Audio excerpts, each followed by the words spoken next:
Shivangi Giri welcomes you all in Vandya Granth. तो आज हम जो पढ़ने वाले हैं that is the rise of nationalism in Europe. ठीक है, तो ये जो चैप्टर है ना, ये थोड़ा सा लेंदी चैप्टर है एंड आई वांट कि मैं आप लोगों को ये फ्रेंच रेवोल्यूशन से पढ़ाऊं, ताकि देखो यार, क्योंकि आपको क्लास 10th की अगर आप एनसीईआरटी उठाओगे, ठीक है, क्लास 10th की एनसीईआरटी उठाओगे तो जो आपका पहला टॉपिक है the French revolution and the idea of nation, तो उस वाले में आपको उस टॉपिक में आप देखना तीसरे या फिर चौथे लाइन में आपको लिखेगा कि वहां की कंडीशन, फ्रांस की जो कंडीशन है वो फुल फ्लेज थी। तो फुल फ्लेज का मतलब, अब जिस बच्चे को फ्रेंच रेवोल्यूशन याद नहीं है उसे नहीं समझ में आएगा और फिर हमें क्या करना पड़ेगा, रट्टाफिकेशन। हमें रट्टाफिकेशन नहीं करना है, और अगर रट्टाफिकेशन हमें नहीं करना है तो हमें फ्रेंच रेवोल्यूशन पढ़ना पड़ेगा। ठीक है, तो सबसे पहले मैं आपको एक जिस्ट देना चाहूंगी इस पूरे चैप्टर का। बेसिकली कौन कौन से टॉपिक है ना, मैं आपको बताना चाहूंगी। सबसे पहले तो मैं आपको जस्ट एक जिस्ट दे दूं पूरे टॉपिक्स का, मैंने आपको एक ओवरव्यू दे रही हूँ। ठीक है, तो सबसे पहला है फ्रेंच रेवोल्यूशन। फ्रेंच रेवोल्यूशन भैया, फ्रेंच रेवोल्यूशन से ही आपकी क्लास 10th में भी शुरू होती है। French revolution and the idea of nation से ही आपकी ये क्लास 10th में भी शुरू होती है। उससे पहले आपको, अच्छा रुको, पहले मैं आपको ये बता दूं, उसके बाद है the making of nationalism in Europe. The making of nationalism, ठीक है। उसके बाद क्या है, द एज ऑफ रेवोल्यूशन है, द एज ऑफ रेवोल्यूशन। ठीक है, नेक्स्ट है बच्चे, नेक्स्ट टॉपिक जो आपकी बनेगी the making of Germany and Italy. The making of Germany and Italy, जिसमें बेसिकली आपसे सवाल पूछे जाते हैं unification of Germany and Italy से, है ना। तो ये जो टॉपिक है सबसे ज्यादा इंपॉर्टेंट मैं इस पर लिखूंगी क्योंकि ये टॉपिक इंपॉर्टेंट है। वैसे तो फ्रेंच रेवोल्यूशन भी इंपॉर्टेंट है, ठीक है, पर ये दोनों पार्ट से क्वेश्चंस आ सकते हैं। ठीक है, पूरा 110% चांसेस। ठीक है, क्वेश्चन को छोड़ो, अभी आओ विजुअलाइजिंग द नेशन। उसके बाद है आपका विजुअलाइजिंग द नेशन, और उसके बाद है आपका nationalism and imperialism. Nationalism and imperialism, ठीक है। तो बेसिकली आपको ये पूरा चैप्टर, आपके इस पूरे चैप्टर में इतने टॉपिक्स बेसिकली होने वाले हैं। ठीक है, तो सबसे पहले हम, जैसा कि मैंने बोला कि फ्रेंच रेवोल्यूशन, देखो लेक्चर नंबर 1 है तो I will try to make it very basic, लेकिन जो बेसिक चीजें हैं ना वो आपको सबसे ज्यादा ध्यान में रखनी है। ठीक है, एबीसीडी नहीं पढ़ते तो आगे की इंग्लिश कैसे सीखते। वैसे ही अगर आप लेक्चर नंबर 1 नहीं देखोगे तो आपको लेक्चर नंबर 2 समझ में नहीं आएगा, 100% चांस है। ठीक है, फिर आपको वही रट्टाफिकेशन करना पड़ेगा, फिर आपको एसएसटी क्या लगेगी, बहुत ज्यादा हार्ड लगेगी, है ना। इसीलिए तो सबसे पहले बच्चे, जो कहानी आपकी क्लास 9th में एनसीईआरटी में जहां से ये स्टोरी शुरू होती है वो है सबसे पहला आपका 14 जुलाई 1789। कहां से शुरू होती है, 14 जुलाई 1789।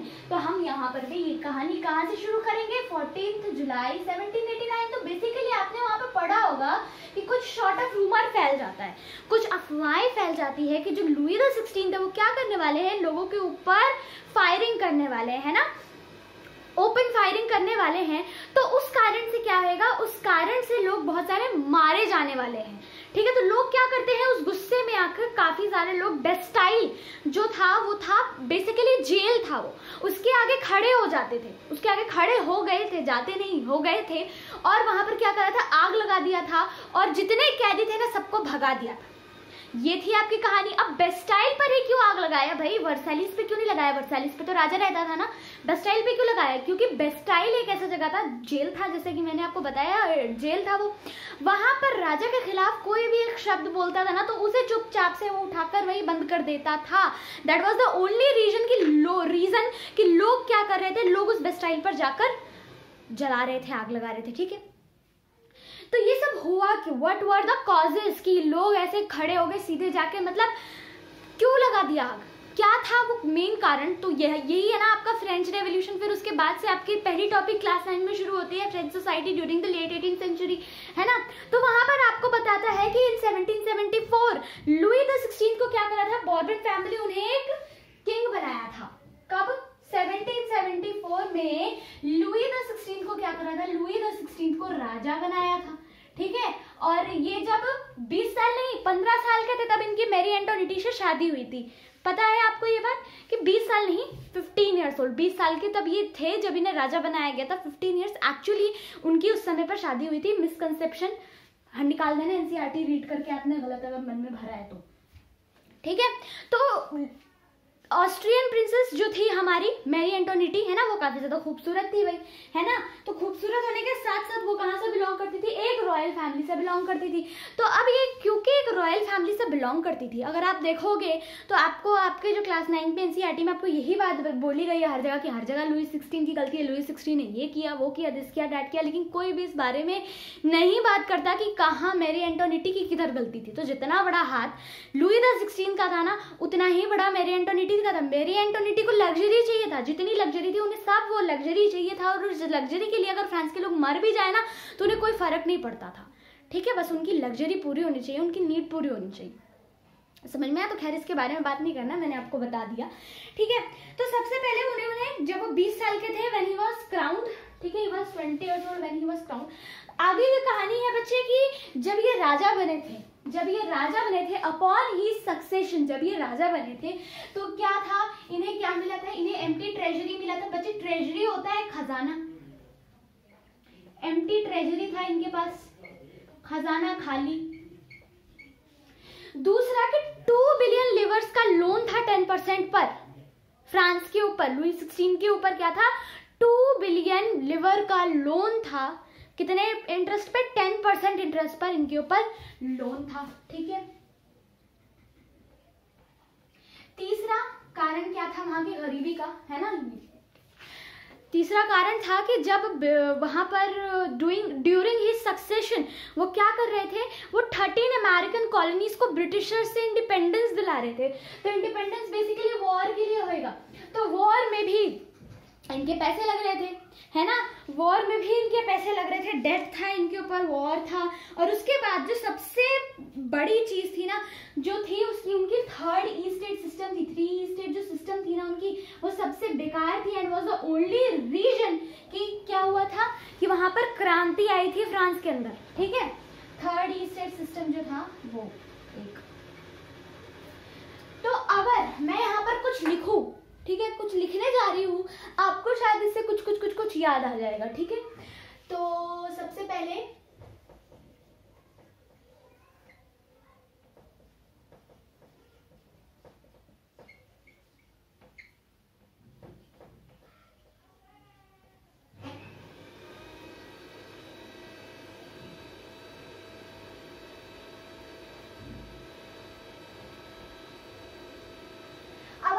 Clergy nobility, first estate, second estate, 3rd estate, याद आया कि ये जो थे क्लर्जी मेन जो थे वो कहाँ पे रहते थे, कहाँ पर लाई करते थे, ये बेसिकली लाई करते थे अंडर फर्स्ट ई-स्टेट। ये कहाँ लाई करते थे, ये एक्चुअली लाई करते थे सेकंड ई-स्टेट में, और ये लाई करते थे 3rd ई-स्टेट में, ठीक है।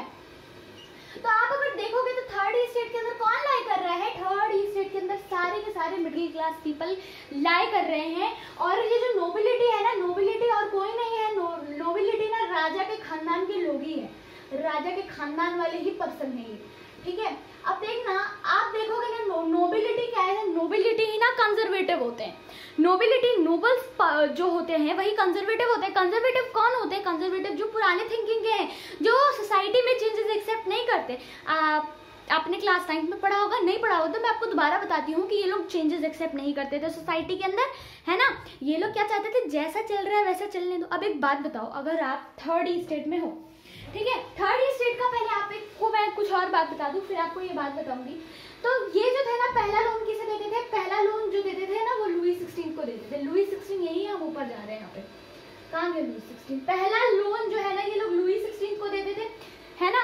और जो दूसरा लोन है ना ये क्लर्जी पर्सन्स को देते थे, तो इन्हें 2 जगह लोन देना पड़ता था। अब एक बात बताना, अब देखो ये थी इनकी हालत क्या थी, लुई 16 की एम्प्टी ट्रेजरी थी, और एक और इसका रीजन था गरीबी का वहां पे कि उसकी जो मेंटेनेंस थी ना महल की, वर्साइलिस जो महल थी उसके मेंटेनेंस के लिए भी काफी ज्यादा पैसे चाहिए होते थे। तब एक जरा बात बताना कि लुई 16 का खजाना क्या है, खाली है ना, एम्प्टी ट्रेजरी है इसके पास, इसके ऊपर लोन है 10% इंटरेस्ट 2 बिलियन लिवर्स का, है ना। इसका क्या है, इसको वॉर में भी जाना है ना।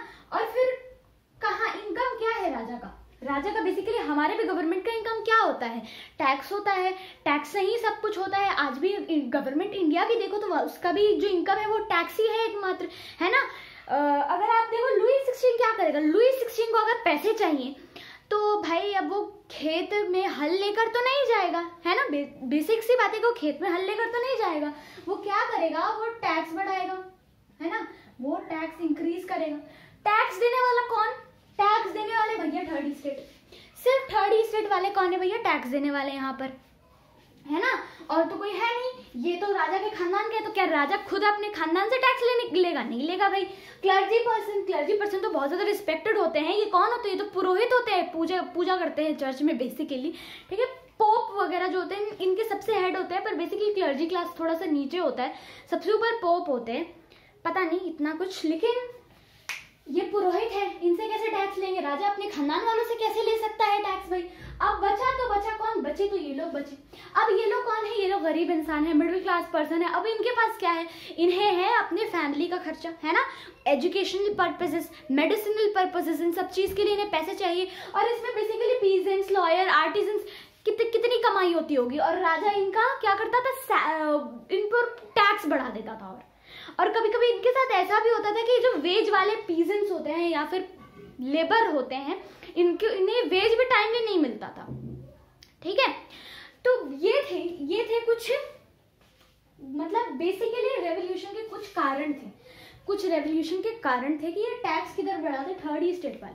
और आप जब प्रिंट कल्चर पढ़ोगे ना तो आपको एक बात पता चलेगी कि अगर ये लोग थोड़ा सा अपोज करते थे तो इन लोगों को रोमन कैथोलिक चर्चेस वाले कैसे डराते थे। वो लोग कहते थे राजा तुम्हारा भगवान है, राजा तुम्हारा भगवान है, अगर तुम राजा की बात नहीं मानोगे ना तो जीसस तुम्हें कभी माफ नहीं करेगा, राजा को पैसे दो, ऐसी ऐसी बातें बोलते थे। तो इनके अगेंस्ट में एक मार्टिन ल्यूथर नाम के एक आदमी थे, उन्होंने एक बुक लिखा था द 95 थीसिस, और उसे जाकर ना गेट पर ऐसे टांग दिया था रोमन कैथोलिक चर्च वालों को। तो खैर उसके बारे में प्रिंट कल्चर में बात करेंगे, तब लोगों को जाकर आग खुला था कि नहीं भाई राजा भगवान नहीं है, भगवान एक ही होता है, ठीक है। होप सो कि आपको इतनी बात, ये डेट मैं नहीं मिटाऊंगी क्योंकि ये बहुत ज्यादा इंपॉर्टेंट डेट है, ठीक है। तो आपको इतनी बात अच्छे से समझ में आ गई होगी। तो अब एक बात बताओ, अब वहां पर हुआ क्या कि अचानक से, इतने कारण अच्छे से याद रखना कि इन लोगों के ऊपर प्रेशर है 2 जगह टैक्स देने का, और ऊपर से टैक्स इनके ऊपर राजा और बढ़ा रहा है, ये बात याद रखना अपने दिमाग में, ठीक है। उसके बाद अचानक से ना फ्रांस का जो पॉपुलेशन है वो 23 मिलियन से ना 28 मिलियन में चला गया। 23 मिलियन से 28 मिलियन चला गया। क्या हुआ, चला गया तो 23 मिलियन से अगर ये 28 मिलियन पे चल गया तो क्या होगा भाई, जाहिर सी बात है कि अगर कोई जगह पर 3 लोग हैं, वहां पे एक और इंसान आ जाता है, खाना, है ना, बेसिकली वो भी इंसान तो खाएगा ना, वो पानी पी कर तो जिंदा नहीं रहेगा, उसे भी तो खाना चाहिए।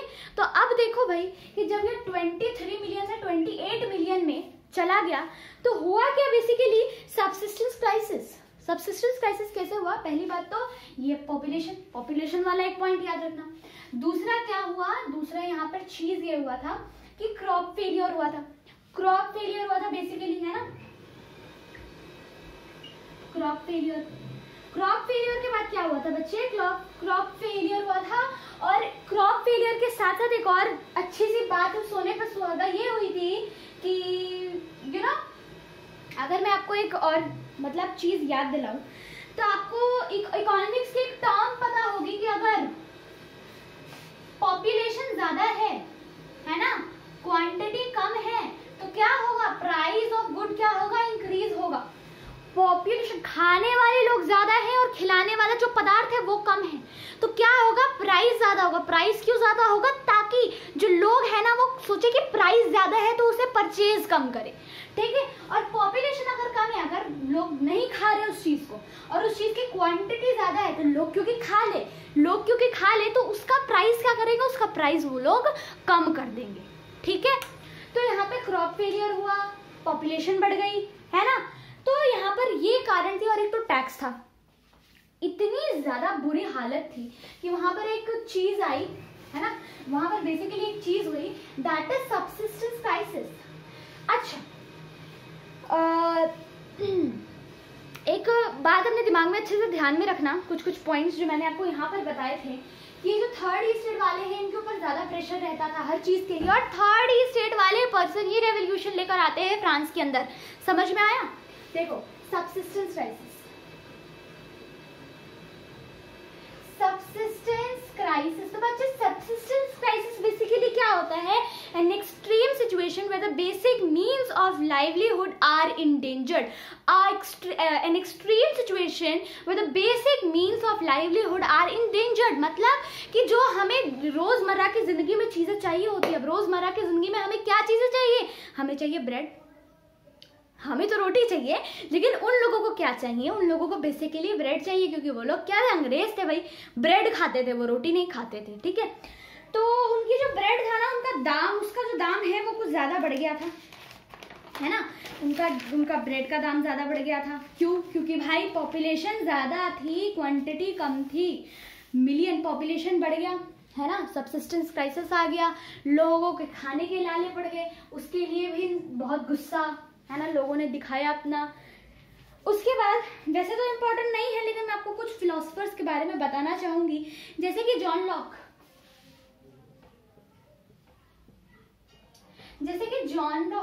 तो बच्चे जॉन लॉक कौन थे? John Locke was a philosopher जिन्होंने एक बुक लिखी थी, इन treatise of government.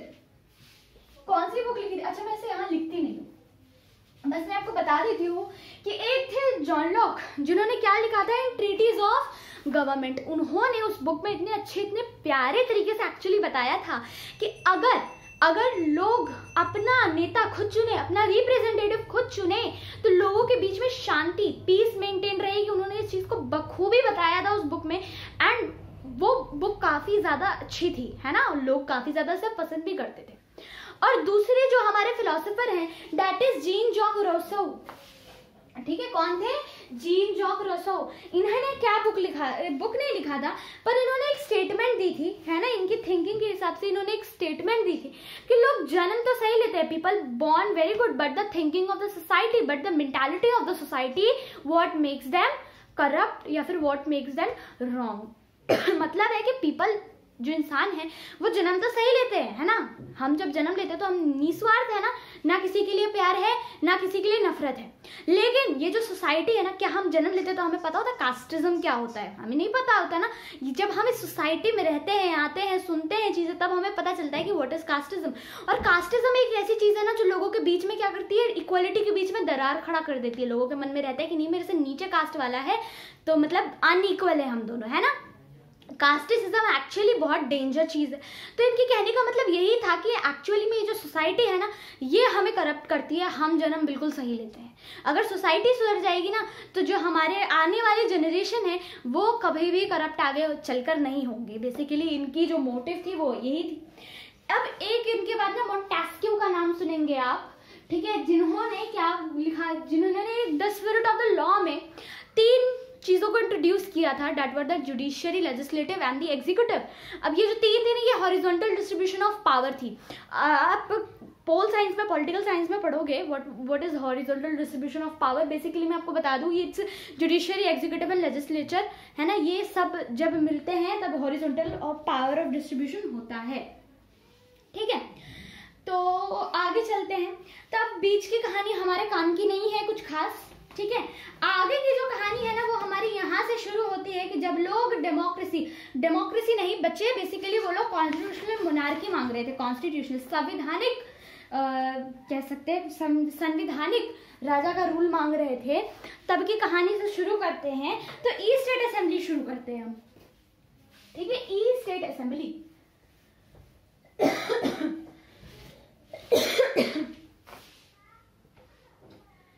State assembly. अच्छा, अब असेंबली सुन लिया, तो आप असेंबली सुनकर तो ये सोच रहे होंगे कि भाई यहाँ पे तो रोज लोग मिलते होंगे, है ना, असेंबली है तो रोज मिलते होंगे लोग।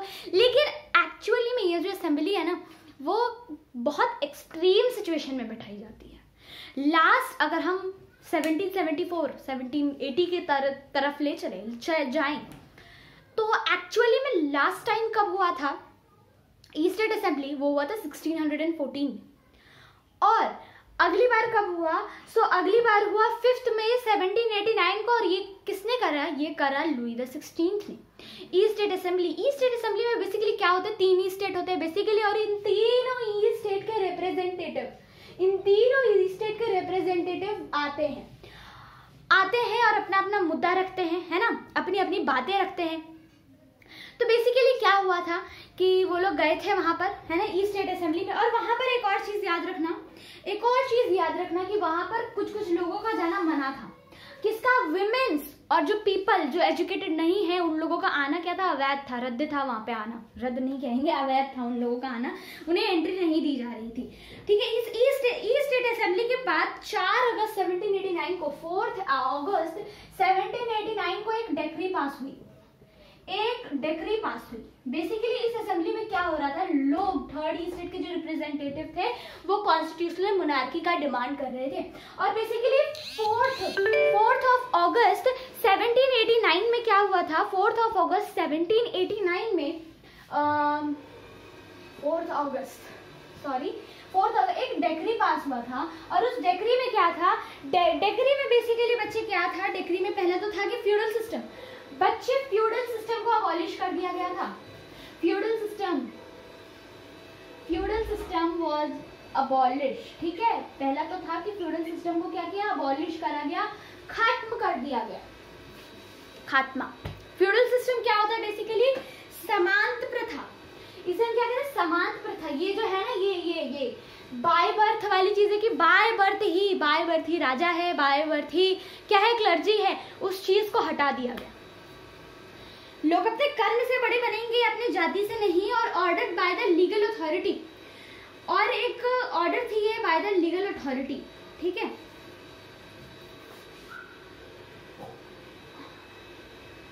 Ordered by the legal authority to abolish feudal system,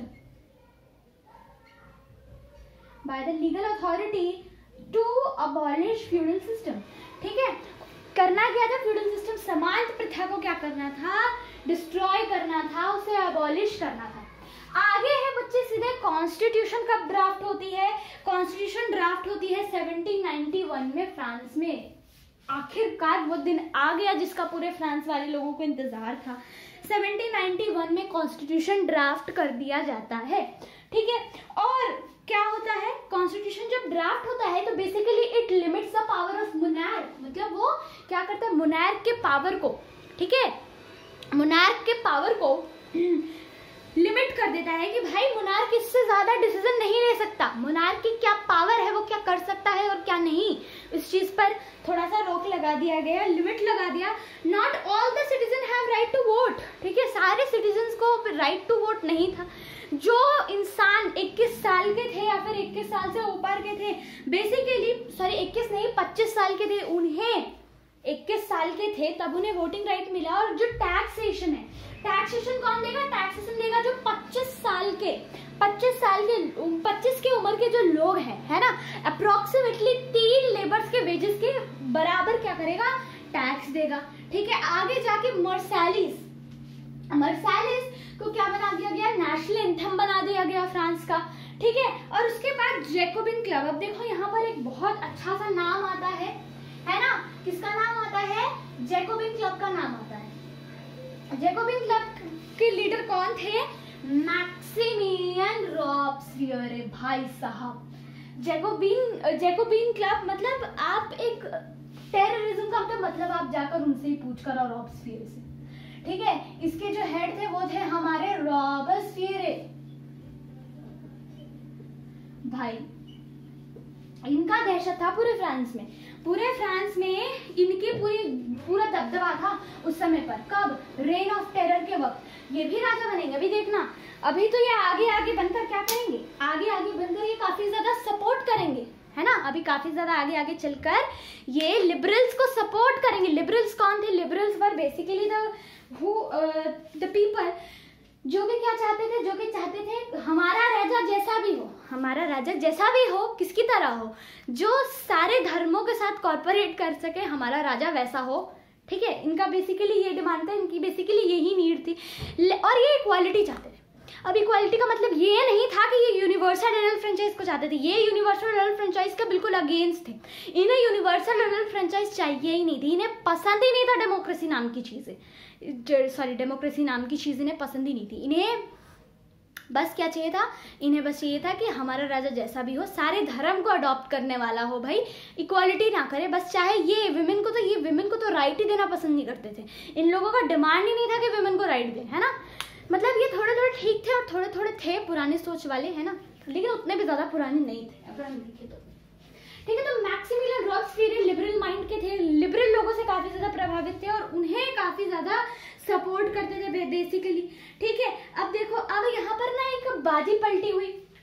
अब एक बात बताओ, आप मान लो कि आप राजा के फैमिली के हो, जैसा कि मैंने आपको पहले बताया कि मैंने आपको एक चीज रिलेट कराया था यहाँ पे। नोबिलिटी कौन है, कंजर्वेटिव, बेसिकली कंजर्वेटिव्स हैं नोबिलिटी क्लास वाले, नोबल क्लास वाले। तो अगर आप राजा के घर से हो या आप राजा हो, लुई 16 हो, मान लो अपने आप को 2 मिनट के लिए, अगर आपके एक ऑर्डर पर कुछ भी हो जा रहा, ठीक है, तो क्या आप उसे अपोज करोगे? क्या आप उस चीज को अपोज करोगे? आपके ऑर्डर पर जो आप मांगो वो हो जा रहा है, आपके पास पानी चल के आ रहा है ना, तो क्या आप उस चीज को अपोज करोगे? नहीं करोगे ना। आपको वो चीज पसंद आएगी कि आप चाहोगे कि वो चीज चेंज हो जाए? आपको बाय बर्थ बिना कुछ करे धरे आपको बेड पर लाकर आपके लिए सब कुछ अवेलेबल है ना, आपको इतनी ऐशो आराम की जिंदगी मिल रही है, तो क्या आप उस चीज को अपोज करोगे? नहीं करोगे। एब्सोल्युटली आप बोलोगे कि मेरे को कोई चेंज नहीं चाहिए। आपको क्या मतलब कि दूसरे के साथ क्या हो रहा है, आपको क्या मतलब कि थर्ड स्टेट वाले लोगों के साथ क्या है? आप नोबल फैमिली से हो, आपको तो मिल रहा है ना कंफर्ट, दैट लग्जरी। तो बेसिकली मेरे कहने का मतलब ये है कि नोबल क्लास वाले ही थे जो कंजर्वेटिव थे। और कहाँ थे हम थे लिबरल माइंडसेट पर, है ना। उन्हें कोई मतलब कंजर्वेटिव को कोई बेसिकली चेंज नहीं चाहिए थी और लिबरल्स क्या थे, लिबरल्स को चेंज चाहिए थी इन द सोसाइटी। और अगर आप देखो एक चीज, तो लुई 16 के अंदर, तो इस चीज से मेरे को रिलेट कराना था कि एक बात बताओ, राजा जो है इतना ज्यादा था वो, तो क्या उसे गुस्सा नहीं आएगा जब उसके पावर को कोई कॉन्स्टिट्यूशन जो है वो रोक रहा है, उसे दबोच रहा है, उसके पावर को, उसे गुस्सा नहीं आएगा? आपको गुस्सा नहीं आएगा क्या कि जब आपको बोला जाएगा कि नहीं तुम्हारी पावर इतनी लिमिट है, तुम्हें कोई रोक टोक करे, तुम्हें गुस्सा नहीं आएगा? तो उस तरीके से लुई 16 को भी गुस्सा आया। लुई 16 ने गुस्से में आके क्या किया, जाके ऑस्ट्रिया बाहर के कंट्रीज से क्या किया, एक सौदा करा। सौदे में क्या करा कि हम मिलकर फ्रांस पर हमला करेंगे, हम मिलकर फ्रांस में हमला करेंगे। और कहीं से रॉबस्पियर को ये पता चल गया कि क्या है, ऑस्ट्रिया वगैरह, ऑस्ट्रिया का तो दामाद है भाई हमारा लुई 16। क्यों है वो दामाद? क्योंकि वो ऑस्ट्रियन प्रिंसेस से शादी करा था उन लोगों ने, मैरी एंटोनियट ऑस्ट्रिया की थी।